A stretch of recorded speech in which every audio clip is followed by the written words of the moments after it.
ಓಂ ಯಸ್ಮಾದೃಚೋ ಅಪಾತಕ್ಷನ್ ಯಜುರ್ಯಸ್ಮಾದಪಾಕಶನ್ ಸಾಮಾನಿ ಯಸ್ಯ ಲೋಮಾನಿ ಅಥರ್ವಾಂಗಿರಸೋ ಮುಖಂ ತಂ ಸ್ಕಂಭಂ ಬ್ರೂಹಿ ಕಥಮಸ್ವಿದ್ದೇವಸ.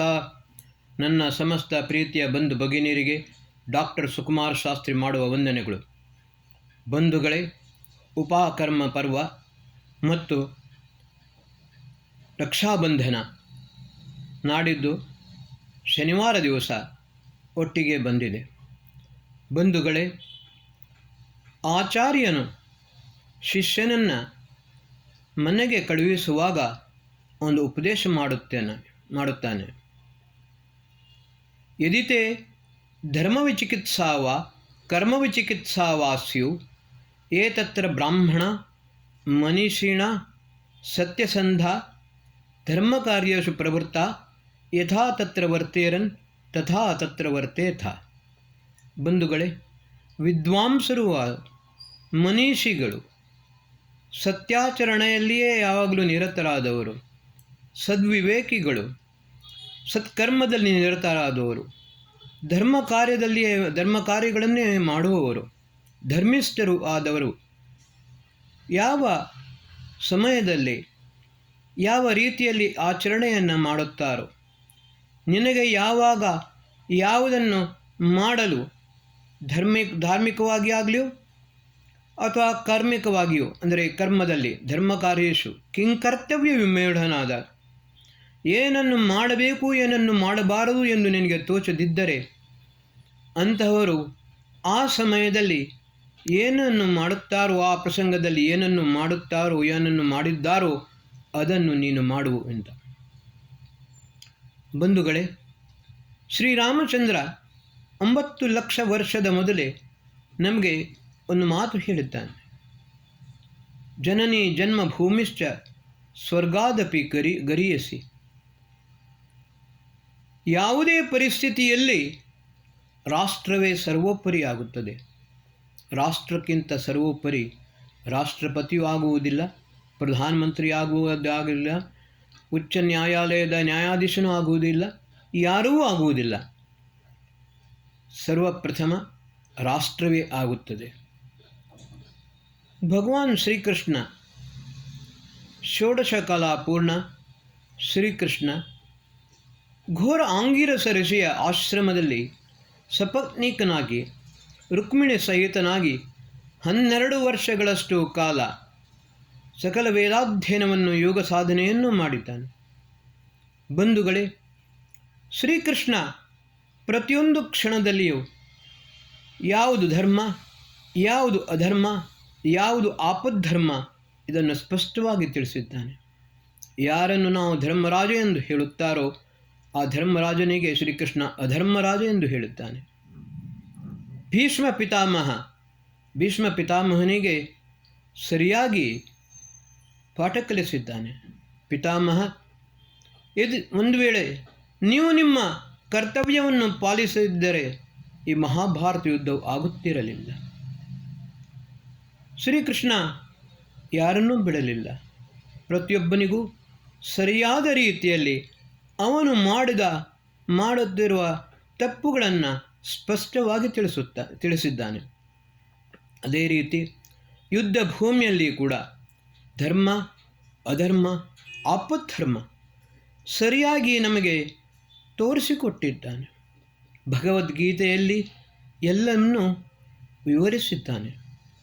ಬಂಧುಗಳೇ, ನಮಗೆ ಇವಾಗ ನಾವು ಏನನ್ನು ಮಾಡಬೇಕು ಏನನ್ನು ಮಾಡಬಾರದು ಈ ಭಗವದ್ಗೀತೆ, ವೇದ, ಶಾಸ್ತ್ರ, ಉಪನಿಷತ್ತು ಇವೇ ನಮಗೆ ಆಧಾರವಾಗಿದೆ. ಯಾಕಂತ ಹೇಳಿದರೆ ಆಚಾರ್ಯರು ಯಾರನ್ನು ಅನುಸರಿಸಬೇಕು ಎಂದು ಹೇಳಿದ್ದಾರೋ ವರ್ತಮಾನ ಪರಿಸ್ಥಿತಿಯಲ್ಲಿ ಅಂಥವರು ಯಾರೂ ಇಲ್ಲ. ಅದಕ್ಕೋಸ್ಕರ ನಾವು ರಾಮಾಯಣ, ಮಹಾಭಾರತ, ಭಗವದ್ಗೀತೆ, ವೇದಾದಿಗಳನ್ನು ಸರಿಯಾಗಿ ಅಧ್ಯಯನ ಮಾಡಬೇಕು. ಸ್ವಾಧ್ಯಾಯ ಪರ್ವ ಈ ಸಮಯದಲ್ಲಿ ಸತ್ಶಾಸ್ತ್ರಗಳ ಶ್ರೇಷ್ಠ ಗ್ರಂಥಗಳ ವೇದಾದಿಗಳ ಅಧ್ಯಯನವನ್ನು ಸರಿಯಾಗಿ ಮಾಡಿಕೊಂಡು ಆಮೇಲೆ ಆತ್ಮನಿರೀಕ್ಷಣೆಯನ್ನು ಮಾಡಿಕೋಬೇಕು. ಬಂಧುಗಳೇ, ಆಚಾರ್ಯರು ಈ ಚಾತುರ್ಮಾಸ್ಯದ ಸಮಯದಲ್ಲಿ ಇಲ್ಲಿ ಬಂದು ನಮಗೆ ನಾವು ಮಾಡಿದ ತಪ್ಪುಗಳು ಯಾವುವೆ ಆ ತಪ್ಪುಗಳನ್ನು ಸರಿಪಡಿಸಿಕೊಂಡು ಸನ್ಮಾರ್ಗದಲ್ಲಿ ಕರೆದುಕೊಂಡು ಹೋಗ್ತಿದ್ದರು. ಉಪಕರ್ಮ ಎಂದು ಹೇಳಿದರೆ ಉಪಸರ್ಗ ಆಂಗ್ ಸಮಂತಾತ್ ಡುಕ್ರೀಕರಣ ಧಾತುವಿನಿಂದ ಉಪಕರ್ಮ ಶಬ್ದ ನಿಷ್ಪನ್ನವಾಗುತ್ತದೆ. ಬಂಧುಗಳೇ, ನಾವು ಗುರುವಿನ ಸನ್ನಿಧಿಯಲ್ಲಿ ಕುಳಿತುಕೊಂಡು ಇದೆಲ್ಲವನ್ನು ಸರಿಯಾಗಿ ಅರ್ಥ ಮಾಡಿಕೊಳ್ಳಬೇಕು. ನಮ್ಮ ವೈಯಕ್ತಿಕ, ಪಾರಿವಾರಿಕ, ಸಾಮಾಜಿಕ ಯಾವುದೇ ರೀತಿಯ ನಮ್ಮ ತೊಂದರೆಗಳಿದ್ದರೆ, ಸಮಸ್ಯೆಗಳಿದ್ದರೆ ಅದೆಲ್ಲವನ್ನು ಯಾವುದೇ ರೀತಿಯ ಒಂದು ಮುಚ್ಚು ಮರೆ ಇಲ್ಲದೆ ಆಚಾರ್ಯರ ಹತ್ರ ಹೇಳಿಕೊಂಡು ಸರಿಯಾದ ಮಾರ್ಗದರ್ಶನವನ್ನು ಪಡೆಯುವುದಕ್ಕೋಸ್ಕರವೇ ಈ ಚಾತುರ್ಮಾಸ್ಯದ ವ್ಯವಸ್ಥೆ ಆಗಿತ್ತು. ಬಂಧುಗಳೇ, ಅರ್ಜುನ ಶ್ರೀಕೃಷ್ಣನ ಹತ್ರ ಹೋದಾಗ ದುರ್ಯೋಧನನು ಮೊದಲೇ ಇದ್ದ. ಶ್ರೀಕೃಷ್ಣ ಅರ್ಜುನನ ಹತ್ರ ಹೇಳುತ್ತಾನೆ, ಅರ್ಜುನ, ಒಂದು ಕಡೆ ನನ್ನ ಹತ್ತಿರ ನನ್ನ ಸೈನ್ಯವಿದೆ, ಇನ್ನೊಂದು ಕಡೆ ನಾನು ಒಬ್ಬನೇ ಇದ್ದೇನೆ, ಶಸ್ತ್ರವನ್ನು ಎತ್ತುವುದಿಲ್ಲ. ದುರ್ಯೋಧನ ಕೃಷ್ಣನ ಸೈನ್ಯವನ್ನು ತೆಗೆದುಕೊಂಡು ಹೋಗುತ್ತಾನೆ. ಆದರೆ ಅರ್ಜುನ ಹೇಳುತ್ತಾನೆ, ಕೃಷ್ಣ, ನನಗೆ ನೀನು ಮಾತ್ರ ಬೇಕು, ನಿನ್ನ ಸೈನ್ಯವೂ ಬೇಡ. ಆದರೆ ನಿನ್ನ ಹತ್ತಿರ ಒಂದು ನಿವೇದನೆಯನ್ನು ಮಾಡುತ್ತೇನೆ, ನೀನು ನನ್ನ ಸಾರಥಿಯಾಗಬೇಕು. ನಿನ್ನ ಕೃಪೆಯಿಂದ ಮಿಕ್ಕಿದ್ದೆಲ್ಲವನ್ನೂ ನಾನು ಮಾಡುತ್ತೇನೆ, ಮಾಡಬಲ್ಲೆ. ಬಂಧುಗಳೇ, ಭಗವೇವ ಭಗವಾನ್ ಅಸ್ತು ದೇವ ತೇನ ವಯಂ ಭಗವಂತ ಸ್ಯಾಮ ತಂ ತ್ವಾ ಭಗ ಸರ್ವ ಇಜ್ಜೋ ಹೋವಿತಿ ಸನೋ ಭಗಪುರ ಏತಾ ಭವೇಹ. ಭಗವಾನ್ ಏವ ಭಗವಸ್ತು. ಈ ಸಂಕಲ ಜಗತ್ತಿನ ಐಶ್ವರ್ಯ ಎಲ್ಲವೂ ಪರಮಾತ್ಮನದ್ದು ಆಗಿದೆ. ಅವನ ಕೃಪೆಯಿಂದಲೇ ನಾವು ಭಗವಂತರಾಗಲು ಸಾಧ್ಯ. ಆದರೆ ಸದಾಕಾಲ ನಾವು ಉಪವಾಸ ಎಂದರೆ ಭಗವಂತನ ಸಾನ್ನಿಧ್ಯದಲ್ಲಿ ಇರುವಾಗಬೇಕು. ಬಂಧುಗಳೇ, ಇವತ್ತಿನ ದಿವಸ ಏನಾಗುತ್ತಿದೆ? ವೇದ ಹೇಳುತ್ತದೆ, ಅಹಂ ವಾಗ ತ್ವಂ ಸ್ಯಾಮ ತ್ವಂ ವಾಗ ಅಹಂಸು ಸತ್ಯಾಸಂತು ತವಾಶಿಷ. ನಾನು ಎಂಬುದು ಹೋಗಿ ನೀನಾಗಿ ನಿನ್ನ ಕೃಪೆಯಿಂದಲೇ ನಾನು ಯಾವಾಗ ಆಗುತ್ತದೆ ಆವಾಗಲೇ ನಿನ್ನ ಆಶೀರ್ವಾದ ಮತ್ತು ಕೃಪೆ ಸತ್ಯವಾಗುತ್ತದೆ. ಏತಾವಾನಸ್ಯ ಮಹಿಮತೋ ಜ್ಯಾಯಾಂಶ್ಚ ಪೂರುಷಃ. ಈ ಸಂಪೂರ್ಣ ಜಗತ್ತಿನಲ್ಲಿರುವ ಸಕಲ ಐಶ್ವರ್ಯ ಎಲ್ಲವೂ ಭಗವಂತನ ಕೃಪೆಯಿದ್ದೆ. ಆದರೆ ಭಗವಂತನು ಇಷ್ಟು ಮಾತ್ರವಲ್ಲ, ಇದಕ್ಕಿಂತಲೂ ಮೀರಿದ್ದಾನೆ. ಆದರೆ ನಾವು ಏನು ಮಾಡುತ್ತೇವೆ? ಭಗವಂತನನ್ನೇ ಭಗವಂತನನ್ನಾಗಿ ಮಾಡಿಕೊಂಡು ಸಾರ್ಥಕ್ಯತೆಯನ್ನು ಮೆರೆಯುತ್ತೇವೆ. ಬೆಳ್ಳಿ, ಬಂಗಾರ, ವಜ್ರ, ವೈಡೂರ್ಯ, ಮುತ್ತು, ರತ್ನ ಎಲ್ಲವನ್ನ ಭಗವಂತನಿಗೆ ಅರ್ಪಿಸಿಕೊಂಡು ನಾವು ಅದನ್ನು ಬಹಳ ಶ್ರೇಷ್ಠ ಕರ್ಮವನ್ನು ನಾವು ಮಾಡಿದ್ದೇವೆ ಎಂದು ನಾವು ಭಾವಿಸುತ್ತೇವೆ. ಬಂಧುಗಳೇ, ಭಗವಂತನಿಗೆ ಮೊದಲೇ ಗೊತ್ತಿತ್ತು ಈ ಅಜ್ಞಾನಿಗಳು ಈ ರೀತಿ ಮಾಡುತ್ತಾರೆ ಅಂತ. ಅದಕ್ಕೋಸ್ಕರ ನಾವು ಉಪಕರ್ಮದ ಸಮಯದಲ್ಲಿ ಒಂದು ಮಂತ್ರವನ್ನು ಹೇಳುತ್ತೇವೆ, ಅರ್ಚತ ಪ್ರಾರ್ಚತ ಪ್ರಿಯ ಮೇಧಾಸೋ ಅರ್ಚತ. ವೇದ ನಮಗೆ ಹೇಳುತ್ತದೆ, ಸರಿಯಾಗಿ ಉಪಾಸನೆ ಮಾಡು, ಪರಮಾತ್ಮನ ಉಪಾಸನೆಯನ್ನು ಶ್ರದ್ಧೆಯಿಂದ ಮಾಡು. ಅಷ್ಟು ಮಾತ್ರವಲ್ಲ, ಬುದ್ಧಿಪೂರ್ವಕವಾಗಿ ಪ್ರಿಯ ಮೇಧಾಸೋ, ಪ್ರಿಯರೇ ಮೇಧಾಬುದ್ಧಿಯಿಂದ ಮಾಡುವಂಥ. ಆದರೆ ನಾವು ನಮ್ಮ ಬುದ್ಧಿಯನ್ನು ಸರಿಯಾಗಿ ವಿನಿಯೋಗಿಸುವುದಿಲ್ಲ. ಅದರ ಬದಲು ನಾವು ನಮ್ಮನ್ನು, ನಮ್ಮ ಪರಿವಾರವನ್ನು, ನಮ್ಮ ರಾಷ್ಟ್ರವನ್ನು, ವಿಶ್ವವನ್ನು ಸುಸಂಸ್ಕೃತ, ಸುಶಿಕ್ಷಿತ, ಸುಸಮೃದ್ಧವನ್ನಾಗಿ ಮಾಡಬೇಕೇ ವಿನಃ ಭಗವಂತನಿಗೆ ಪುನಃ ಭಗವಂತನನ್ನು ಮಾಡುವ ಮೂರ್ಖತನವನ್ನು ಎಂದಿಗೂ ಮಾಡಬಾರದು. ಈ ಚಾತುರ್ಮಾಸ್ಯ ಉಪಾಕರ್ಮದ ಸಮಯದಲ್ಲಿ ನಮಗೆ ಆಚಾರ್ಯನು ಇದನ್ನೇ ಬೋಧಿಸುತ್ತಾನೆ. ಬಂಧುಗಳೇ, ಅಂದ್ರಣ ಅಸ್ಮಿನ್ ಅಂದ್ರಣ ಪರಸ್ಮಿನ್ ತೃತೀಯ ಲೋಕೆ ಅಂದ್ರಣ ಸ್ಯಾಮ. ನಾವು ಯಜ್ಞೋಪವೀತವನ್ನು ಧಾರಣೆ ಮಾಡುತ್ತೇವೆ. ತ್ರಿವಿಧ ಋಣಗಳಿರುತ್ತವೆ. ಒಂದು ಪಿತೃಋಣ, ಇನ್ನೊಂದು ಋಷಿಋಣ, ಮೂರನೆಯದು ದೇವಋಣ. ಪಿತೃಋಣ ಅಂತ ಹೇಳಿದರೆ ಇವತ್ತಿನ ದಿವಸ ಸರಿಯಾಗಿ ತಂದೆ ತಾಯಿಗಳ ಸೇವೆಯನ್ನು ಮಾಡುವುದಿಲ್ಲ. ಅದರಲ್ಲಿಯೂ ಕೂಡ ಮದುವೆಯಾದ ನಂತರ ಎಷ್ಟೋ ವೃದ್ಧರು ವೃದ್ಧಾಶ್ರಮವನ್ನು ಸೇರುತ್ತಿದ್ದಾರೆ.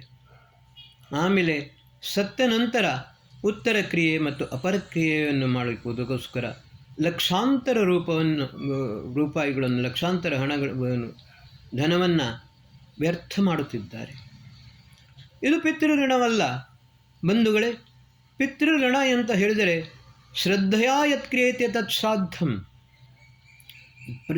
ತಂದೆ ತಾಯಿಗಳು ಜೀವಿತ ಇರುವ ತನಕ ಶ್ರದ್ಧೆಯಿಂದ ಅವರ ಸೇವೆಯನ್ನು ಮಾಡಬೇಕು, ಅವರನ್ನು ಸಂತೃಪ್ತರನ್ನಾಗಿ ಮಾಡಬೇಕು ಜೀವಂತವಾಗಿ ಇರುವಾಗಲೇ ಕೂಡ. ಆಮೇಲೆ ನಾವು ಉತ್ತಮವಾದ ಪ್ರಜಾತಂತುಮ್ಮ ಯೋಚ್ಛೇಸಿ ಅಂತ ಹೇಳಿದ್ದಾರೆ. ಶ್ರೇಷ್ಠವಾದ ಸುಶಿಕ್ಷಿತ ಸುಸಂಸ್ಕೃತ ಮಕ್ಕಳನ್ನು ನಾವು ತಯಾರು ಮಾಡಿಕೊಂಡು ಈ ರಾಷ್ಟ್ರಕ್ಕೆ ಅರ್ಪಿಸಬೇಕು. ಆವಾಗ ಮಾತ್ರ ನಾವು ಪಿತೃಋಣದಿಂದ ಮುಕ್ತರಾಗಲು ಸಾಧ್ಯ. ಋಷಿಋಣ ಅಂತ ಹೇಳಿದರೆ ಋಷಿಗಳು ನಮಗೆ ಯಾವ ಜ್ಞಾನವನ್ನು ಕೊಟ್ಟಿದ್ದಾರೆ ಆ ಜ್ಞಾನವನ್ನು ನಾವು ನಮ್ಮಲ್ಲಿ ಮಾತ್ರ ಇಟ್ಟುಕೊಳ್ಳಬಾರದು. ಸರಿಯಾಗಿ ಜ್ಞಾನವನ್ನು ಪ್ರಾಪ್ತ ಮಾಡಿಕೊಂಡು ನಾವು ಬೇರೆಯವರಿಗೆ ಅದನ್ನು ತಿಳಿಯಪಡಿಸಬೇಕು. ಯಾವ ರೀತಿ ನದಿಯಲ್ಲಿ ಜಲವು ಪ್ರವಾಹಿತವಾಗುತ್ತಿರುತ್ತೆಯೋ ಅದೇ ರೀತಿ ಈ ಜ್ಞಾನವು ಕೂಡ ನಿರಂತರ ಪ್ರವಾಹಿತವಾಗುತ್ತಲೇ ಇರಬೇಕು. ಆವಾಗ ಮಾತ್ರ ಈ ಋಷಿಋಣದಿಂದ ಕಿಂಚಿತ್ ನಾವು ಮುಕ್ತರಾಗಲು ಸಾಧ್ಯವಿದೆ. ಭಗವಂತನ ಋಣ ಸ್ಫೂರ್ತಿಯಾಗಿ ನಾವು ಯಾವತ್ತೂ ಸಾಧ್ಯವಿಲ್ಲ. ಆದರೆ ನಾವು ಭಗವಂತನ ಸಾನ್ನಿಧ್ಯದಲ್ಲಿ ಇದ್ದುಕೊಂಡು ನಚಿಕೇತ ಯಮಾಚಾರ್ಯನ ಹತ್ರ ಹೋದಾಗ ಯಮಾಚಾರ್ಯ ಅದನ್ನೇ ಹೇಳಿದ, ನಚಿಕೇತ, ಸ್ವರ್ಗಾಗ್ನಿ ನಿನ್ನ ಅಂತಃಕರಣದಲ್ಲಿಯೇ ಇದೆ, ನಿನ್ನ ಅಂತಃಕರಣದಲ್ಲಿಯೇ ಪರಮಾತ್ಮನನ್ನು ನೋಡು. ಇವತ್ತಿನ ದಿವಸ ಮ್ಯಾರೇಜ್ ಮೇಡ್ ಇನ್ ಹೆವನ್ ಅಂತ ಹೇಳ್ತಾರೆ. ಖುದಾ ಚೌಥೆ ಆಸ್ಮಾನ್ನಲ್ಲಿದ್ದಾನೆ, ಗಾಡ್ ಸೆವೆಂತ್ ಆಸ್ಮಾನ್ನಲ್ಲಿದ್ದಾನೆ, ಆಕಾಶದಲ್ಲಿದ್ದಾನೆ. ಆದರೆ ಹಿಂದೂ ಧರ್ಮ ಅಥವಾ ವೇದ ಹಾಗೆ ಹೇಳುವುದಿಲ್ಲ. ವೈಕುಂಠ ಅದು ಎಲ್ಲಿಯೂ ಇಲ್ಲ. ವಿಗತ ಕುಂಠ ಯಸ್ಯ ಸ ವೈಕುಂಠ ನಮ್ಮ ಅಂತಃಕರಣದಲ್ಲಿಯೇ ಇದೆ. ಕೈ ಆನಂದೈ ಲಾಸ್ಯತೆ ಇತಿ ಕೈಲಾಸ ಅದು ಕೂಡ ನಮ್ಮ ಅಂತಃಕರಣದಲ್ಲಿಯೇ ಇದೆ. ನಾವು ಅಂತಃಕರಣಪೂರ್ವಕವಾಗಿ ನಮ್ಮ ಕರ್ತವ್ಯಗಳನ್ನು ನಾವು ಮಾಡಬೇಕು. ಅದನ್ನೇ ಯಮಾಚಾರ್ಯ ನಚಿಕೇತನಿಗೆ ಹೇಳಿದ. ಬೃಹದಾರಣ್ಯಕೋಪನಿಷತ್ತಲ್ಲಿಯೂ ಕೂಡ ಮಹರ್ಷಿ ಯಾಜ್ಞವಲ್ಕ್ಯರು ಇದನ್ನು ಬಹಳ ಸುಂದರವಾಗಿ ನಮಗೆ ತಿಳಿಯಪಡಿಸಿದ್ದಾರೆ. ಇವತ್ತಿನ ದಿವಸ ಮದುವೆಗೆ ಯಾವ ಅರ್ಥವೂ ಇಲ್ಲ. ವಿವಾಹ ಸಂಸ್ಕಾರ ಅದು ಕ್ಷಣಿಕ. ಅದರ ಒಟ್ಟಿಗೆ ಇವಾಗ ಲಿವಿಂಗ್ ರಿಲೇಷನ್ಶಿಪ್ ಅದೊಂದು ನಡೆಯುತ್ತಾ ಇದೆ. ಬಂಧುಗಳೇ, ಬಹಳ ದುಃಖವಾಗುತ್ತದೆ. ಸಾವಿರಾರು ಗಂಡು ಮಕ್ಕಳು ವಿವಾಹವಾಗದೇ ಉಳಿದಿದ್ದಾರೆ. ಯಾತಕ್ಕೋಸ್ಕರ? ಓಲ್ಡ್ ಫರ್ನಿಚರ್ ಮನೆಯಲ್ಲಿ ಇರಬಾರ್ದು. ಓಲ್ಡ್ ಫರ್ನಿಚರ್ ಅಂತ ಹೇಳಿದರೆ ಗಂಡು ಮಕ್ಕಳಿಗೆ ತಂದೆ ತಾಯಿಗಳು ಇರಬಾರದು. ಅವರ ಮನೆಯಲ್ಲಿ ಓಲ್ಡ್ ಫರ್ನಿಚರ್ ಇದ್ದರೆ ನಾವು ಅವನ ಒಟ್ಟಿಗೆ ವಿವಾಹವನ್ನು ಮಾಡಿಕೊಳ್ಳುವುದಿಲ್ಲ. ಬಂಧುಗಳೇ, ನಾನು ನೋಡಿದ್ದೇನೆ ಇಲ್ಲಿಯೇ ಮಂಗಳೂರಿನಲ್ಲಿಯೇ ಕೆಲವರು ತನ್ನ ಮಗನಿಗೆ ವಿವಾಹವಾಗಬೇಕೆಂದು ಹೇಳಿಕೊಂಡು ಬೇರೆ ಮನೆಯನ್ನು ಮಾಡಿಕೊಂಡು ಇದ್ದಾರೆ. ಕೆಲವರು ಆಶ್ರಮಕ್ಕೆ ಹೋಗಿ ವೃದ್ಧಾಶ್ರಮಕ್ಕೆ ಹೋಗಿದ್ದಾರೆ. ಆ ರೀತಿಯಲ್ಲಿ ಆದರೂ ಗಂಡು ಮಕ್ಕಳಿಗೆ ವಿವಾಹವಾಗಲಿ ಅಂತ ಹಳ್ಳಿಗಳಲ್ಲಿ ನಾನು ನನ್ನ ಮಿತ್ರರೊಟ್ಟಿಗೆ ಯಜ್ಞವನ್ನು ಮಾಡಲು ಹೋಗುತ್ತೇನೆ. ಆಶ್ಚರ್ಯವಾಗುತ್ತದೆ. ಕೃಷಿಕರು ಸಮೃದ್ಧರು, ಆದರೆ ಅವರಿಗೆ ವಿವಾಹವಾಗಲಿಲ್ಲ. ಕಾರಣ ಏನು ಕೇಳಿದಾಗ ಪ್ಯಾಂಟದ ರೋಗ ಹಳ್ಳಿಗಳ ಬೈದಂಡು ಮುಲ್ಪಲ ಕೇಳ್ಮೇರು ಪರತ್ತು ಕುರ್ಚಿ ಮೇಜುಂಡ ಅಂತ. ಅಂದರೆ ಪೇಟೆಯ ರೋಗ ಹಳ್ಳಿಯಲ್ಲಿ ಕೂಡ ಬಂದಿದೆ. ಹಳೆ ಕುರ್ಚಿ ಮೇಜುಗಳು, ಓಲ್ಡ್ ಫರ್ನಿಚರ್ ಮನೆಯಲ್ಲಿ ಇದೆಯಾ ಬಂಧುಗಳೇ? ತಂದೆ ತಾಯಿಗಳು ಓಲ್ಡ್ ಫರ್ನಿಚರೇ. ಈ ಕೆಟ್ಟ ಸಂಸ್ಕಾರವನ್ನು ನಿಜವಾದ ತಂದೆ ತಾಯಿಗಳು ಕೊಡಲು ಸಾಧ್ಯವಿಲ್ಲ. ಈ ಮಮ್ಮಿ ಡ್ಯಾಡಿಗಳು ಇವತ್ತನೇ ದಿವಸ ಈ ಮಮ್ಮಿ ಡ್ಯಾಡಿಗಳು ಯಾವಾಗ ನಿಜವಾದ ಅರ್ಥದಲ್ಲಿ ತಂದೆ ತಾಯಿಗಳಾಗುತ್ತಾರೋ ಆವಾಗ ಮಾತ್ರ ಒಂದು ಸಮಾಜ ಸ್ಥಿರವಾಗಿ ಇರಲು ಸಾಧ್ಯ. ಮಾತಾ ನಿರ್ಮಾತ್ರಿ ಭವತಿ. ಮಾತೆಯರಿಗೆ ಪರಮಾತ್ಮ ಒಂದು ವಿಶಿಷ್ಟವಾದ ಒಂದು ಶಕ್ತಿಯನ್ನು ಕೊಟ್ಟಿದ್ದಾನೆ. ಆರಂಭದ ಸೃಷ್ಟಿ ಅಮೈಥುನಿ ಸೃಷ್ಟಿ. ಸೃಷ್ಟಿಯ ಆದಿಯಲ್ಲಿ ಪ್ರಥಮ ಸೃಷ್ಟಿ ಅಮೈಥುನಿ ಸೃಷ್ಟಿಯಾಗಿದೆ. ಎಲ್ಲವನ್ನ ಭಗವಂತನೇ ಪ್ರಕೃತಿಯ ಮಡಿಲಿನಲ್ಲಿ ಪ್ರಕೃತಿಯ ಒಳಗೆ ಮಾಡುತ್ತಾನೆ. ಎಲ್ಲದಕ್ಕೂ ಕಾರಣೀಭೂತನು ಪರಮಾತ್ಮನೇ ಆಗಿದ್ದಾನೆ. ಆದರೆ ಪ್ರಥಮ ಸೃಷ್ಟಿ ಆದ ನಂತರ ಮೈಥುನಿ ಸೃಷ್ಟಿಯಾಗುತ್ತದೆ. ಸಹಸ್ರಾರು ಪೂರ್ಣ ಯೌವನ ಪುರುಷ ಸ್ತ್ರೀಯರು ಪ್ರಕೃತಿಯ ಒಳಗಿನಿಂದ ಬರುತ್ತಾರೆ. ಆವಾಗ ಮಾತೃಧರ್ಮ ಮಾತಾ ನಿರ್ಮಾತೃ ಭವತಿ. ಭಗವಂತ ಮಾತೆಗೆ ಒಂದು ಶಕ್ತಿಯನ್ನು ಕೊಡುತ್ತಾನೆ. ಪೂರ್ವ ಜನ್ಮದಿಂದ ಜನ್ಮಾಂತರಗಳಿಂದ ಮಗು ಕೆಟ್ಟ ಸಂಸ್ಕಾರಗಳನ್ನು ದುರ್ಗುಣಗಳನ್ನು ಪಡೆದುಕೊಂಡು ಬಂದಿದೆಯೋ ಆ ದುರ್ಗುಣ ಮತ್ತು ಕೆಟ್ಟ ಸಂಸ್ಕಾರಗಳನ್ನು ಮಾತೆಯು ತನ್ನ ಗರ್ಭದಲ್ಲಿ ಪರಿಮಾರ್ಜನೆ ಮಾಡಲು ಸಾಧ್ಯವಿದೆ. ಗರ್ಭಾಧಾನ, ಪುಂಸವನ, ಸೀಮಂತೋನಯನ. ಗರ್ಭಾಧಾನ ಸಂಸ್ಕಾರದ ಸಮಯದಲ್ಲಿಯೇ ನಾವು ಶ್ರೇಷ್ಠವಾದ ಸುಸಂಸ್ಕೃತ ಸುಶಿಕ್ಷಿತ ಮಕ್ಕಳನ್ನು ಪ್ರಾಪ್ತ ಮಾಡಿಕೊಳ್ಳುತ್ತೇವೆ ಎಂಬ ಸಂಕಲ್ಪ ಮಾಡಬೇಕು. ಪುಂಸವನ ಉತ್ತಮವಾದ ದೃಢವಾದ ಶರೀರವುಳ್ಳ ಮಗುವನ್ನು ಪ್ರಾಪ್ತ ಮಾಡಿಕೊಳ್ಳುತ್ತೇವೆ. ಸೀಮಂತೋನಯನ ಸುಸಂಸ್ಕೃತವಾದ ಮಗುವನ್ನು ಅವನಲ್ಲಿ ಯಾವುದಾದರೂ ಕೆಟ್ಟ ಸಂಸ್ಕಾರಗಳಿವೆ, ದುರ್ಗುಣಗಳಿವೆ, ಅದೆಲ್ಲವೂ ಕೂಡ ಮಾತೆಗೆ ತಿಳಿಯುತ್ತದೆ. ಆದರೆ ಇವತ್ತಿನಲ್ಲಿ ಮಮ್ಮಿ ಡ್ಯಾಡಿಗಳಿಗೆ ತಿಳಿಯಲು ಸಾಧ್ಯವಿಲ್ಲ. ಮಹರ್ಷಿ ಯಾಜ್ಞವಲ್ಕ್ಯರು ಸ್ಪಷ್ಟವಾಗಿ ಹೇಳುತ್ತಾರೆ, ಗರ್ಭವತಿಯಾದ ನಾರಿ ತನ್ನ ವಿಪರೀತವಾದ ಆಚರಣೆ ಆಲೋಚನೆಗಳು ಅವಳ ಮನಸ್ಸಿನಲ್ಲಿ ಹೊಡೆದರೆ ಇದು ನನ್ನದ್ದಲ್ಲ, ನನ್ನ ಮಗುವಿನದ್ದು ಅಂತ. ಆವಾಗ ಉತ್ತಮವಾದ ವಿಚಾರಗಳು ಬಂದರೆ, ಉತ್ತಮವಾದ ಆಲೋಚನೆಗಳು ಬಂದರೆ ಅವುಗಳನ್ನು ಪೋಷಿಸಬೇಕು. ಕೆಟ್ಟ ವಿಚಾರಗಳು ಬಂದರೆ, ಕೆಟ್ಟ ಭಾವನೆಗಳು ಬಂದರೆ ಅದನ್ನು ಅಲ್ಲಿಯೇ ನಾಶ ಮಾಡುವುದಕ್ಕೋಸ್ಕರ ಎಲ್ಲ ರೀತಿಯ ಅಧ್ಯಯನ ಸತ್ಕರ್ಮಗಳನ್ನು ಮಾಡಬೇಕು. ಬಂಧುಗಳೇ, ಈ ರೀತಿ ಮಾತಾ ನಿರ್ಮಾತೃ ಭವತಿ. ತಂದೆ ತಾಯಿಗಳು ಆಗಬೇಕು, ಅಪ್ಪಮ್ಮಂದಿರಾಗಬೇಕು, ಮಮ್ಮಿ ಡ್ಯಾಡಿಗಳು ಆಗಬಾರದು. ಈ ಚಾತುರ್ಮಾಸದ ಸಮಯದಲ್ಲಿ ನಮ್ಮ ಗುರುಗಳು, ಆಚಾರ್ಯರು, ಋಷಿಮುನಿಗಳು, ಇಲ್ಲಿ ಬಂದವರು ಷೋಡಶ ಸಂಸ್ಕಾರದ ಮಹತ್ವವನ್ನು ಪುನಃ ತಿಳಿಸಿಕೊಂಡು ಮತ್ತು ಗುರುಕುಲದಲ್ಲಿ ಅಧ್ಯಯನವನ್ನು ಮಾಡಿದ ವಿಸ್ಮೃತಿಯಾದರೆ ಪುನಃ ಅದನ್ನು ಸ್ಮರಣೆ ಬರುವಂತೆ ಮಾಡುತ್ತಾರೆ, ತಪ್ಪುಗಳನ್ನು ತಿದ್ದುತ್ತಾರೆ, ರಾಷ್ಟ್ರವನ್ನು ಪೂರ್ಣ ಸಮಗ್ರ ಸುಶಿಕ್ಷಿತ ಸುಸಂಸ್ಕೃತವನ್ನಾಗಿ ಮಾಡುತ್ತಾರೆ. ಇದು ಚಾತುರ್ಮಾಸ್ಯ ಉಪಕರ್ಮ. ಅದರ ಒಟ್ಟಿಗೆ ಇವಾಗ ಬಂದಿದೆ ರಕ್ಷಾಬಂಧನ ಪರ್ವ.